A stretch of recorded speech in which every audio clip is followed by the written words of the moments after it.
الله بالخير حبايبي، وعدت إليكم من جديد. كابتن ماجد هو هذا اللي كان. ما علينا، جاهزين نحكي القصة. اليوم يا جماعة قصة حقيقية حدثت في المملكة العربية السعودية. طبعا كل اللي قاعد يذكرونها انها حدثت في تواريخ هجرية، فما راح اقول التواريخ، ولا تبون اقول. قاعد تقول القصة واحدة تقول: تزوجت يا جماعة واحد شاب يافع نافع وعشنا عيشة جميلة. طبعا كان وسيم وكان قريب لله سبحانه وتعالى، وايضا كان بار بامه وابوه. تقول انا اقول لكم انه هو بار، بس بار بطريقه مو طبيعيه، لدرجه من كثر ما هو زين مع امه وابوه انا احمد ربي 1000 مره انه تزوج ريال. بعد سنه زواج يبنى بنت. بعد ما يبنى هذه البنت انتقل شغله الى المنطقه الشرقيه، فكان يقعد اسبوع وينه باسبوع وينه. ومر على هالموضوع 3 سنوات، صار وقتها عمر بنتي 4 سنوات. مين قصدي؟ لأن عقب ما صار عمرها سنة وراح 3 سنين فصاروا 4. تقول في يوم 9 من رمضان وهو بالطريق جاي لنا من الرياض للمنطقة الشرقية، يصير له حادث، تنقلب السيارة تقريبا 3 قلبات ويودونه المستشفى ويدش في غيبوبة. طبعا الدكاترة لما كشفوا عليه اكتشفوا انه هو توفي دماغيا بنسبة 95%. يعني هذه ال 95% النسبة اللي انتلفت من خلايا المخ. امه وابوه طبعا انصدموا صدمة ما بعدها صدمة. وغير كذي اللي معور قلبي اكثر شيء بنتي اسماء، اللي تسألني عن ابوها كل الوقت وما ادري ايش اقول لها. صرنا نتناوب انا واهلها على زيارته بالمستشفى لمدة 5 سنوات. بعد 5 سنوات في ناس قالوا لي: ليش ما تطلقين بالمحكمة ويجوز لك شرعا انك تطلقين، خاصة انه هو ما عاد ينفع بشيء والشيء حلال عليك، ليش ما تطلقين؟ تقول انا رفضت الطلاق، قلت طالما هو موجود على الارض راح يكون زوجي، لين رب العالمين ياخذ امانته، غير كذي ما اهده. تقول واكثر شيء انا اهتميت فيه صرت بنتي هذه اللي دخلتها مدارس تحفيظ القرآن، قبل لا تكمل 10 سنين حفظت القرآن. وطبعا قلت حق بنتي قصة ابوها والحادث اللي صار له، وكانت يا انها تبكي او انها تقعد صامتة. وربيت بنتي تربية انها تكون انسانة صاحبة دين من قبل لا تكمل 7 سنين، وهي تصلي كل فرض بوقته وغير صلاة الليل علمتنا ما تتركها. والحمد لله كانت خوش بنت وتسمع الكلام، وتعلمت من يدتها ويدها الله يرحمهم اللي هم ام وابو الريلي، كانوا يساعدوني مع التربيه. وطبعا كانت بتروح معاي ونزور ابوها مع بعض وتدفع صدقات باسم ابوها. يوم من الايام قالت لي: يمه خليني الليله عند ابوي. تقول طبعا كان الموضوع وايد صعب بالنسبه لي اني اخليها، اول مره بخلي بنتي بروحها، ترديت بالبدايه بعدين خليتها.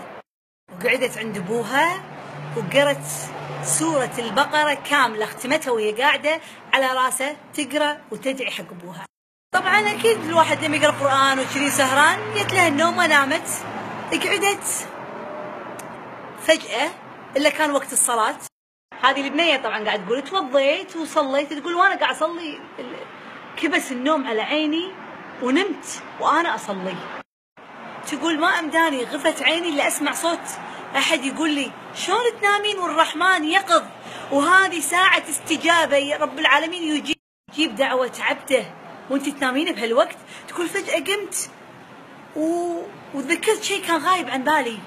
تقول فجأة رفعت يديني، قعدت أطالع أبوي، عيني كلها انترست دموع، وأقول: يا حي يا قيوم يا رب العالمين، يا عظيم يا جبار يا كبير يا متعالي يا رحمن يا رحيم، هذا اللي قدامك أبوي صاب اللي أصابه وأنت عالم، وإحنا صبرنا وحمدناك يا رب العالمين على اللي أنت كتبت لنا بقضائك يا رب العالمين. اللهم يا رب إن أبوي تحت مشيئتك وتحت رحمتك يا رب العالمين. شاف لنا تدعي وتقول: اللهم يا من شافيت أيوب من بلواه ورددت موسى إلى أمه وأنجيت يونس من بطن الحوت وجعلت النار بردا وسلاما على سيدنا إبراهيم.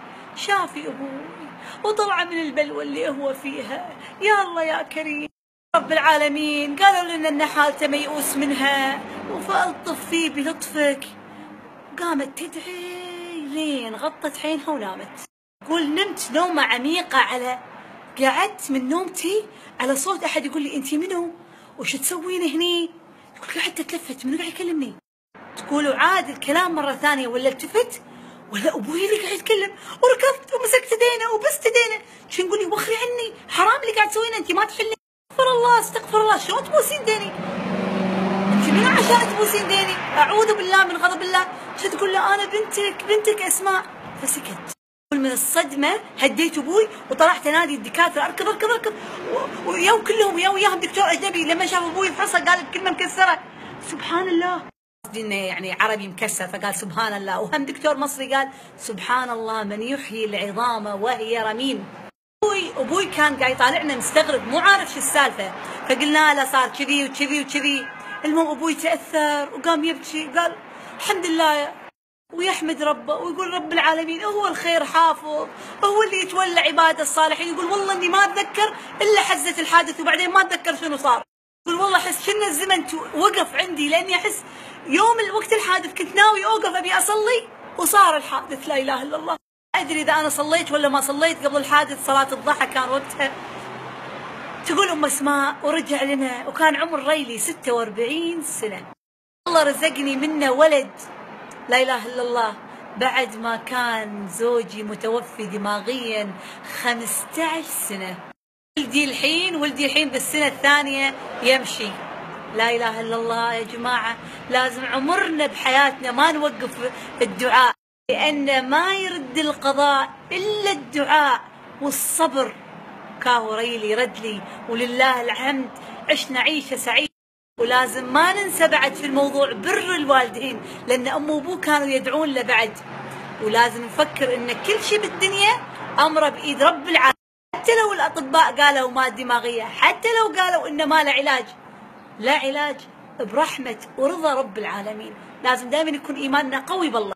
حبايبي مهما زادت الكرب وسكرت كل البيبان بوجهكم، باب الرحمن مفتوح للجميع، وهو الوحيد اللي لازم ما نكون يائسين من هالدنيا، لأنه هو الباقي الموجود اللي يسمع دعوة الداعي إذا دعا. حبايبي أتمنى قصة اليوم نالت على إعجابكم ورضاكم، ولازم ما ننسى إن الله موجود لو مهما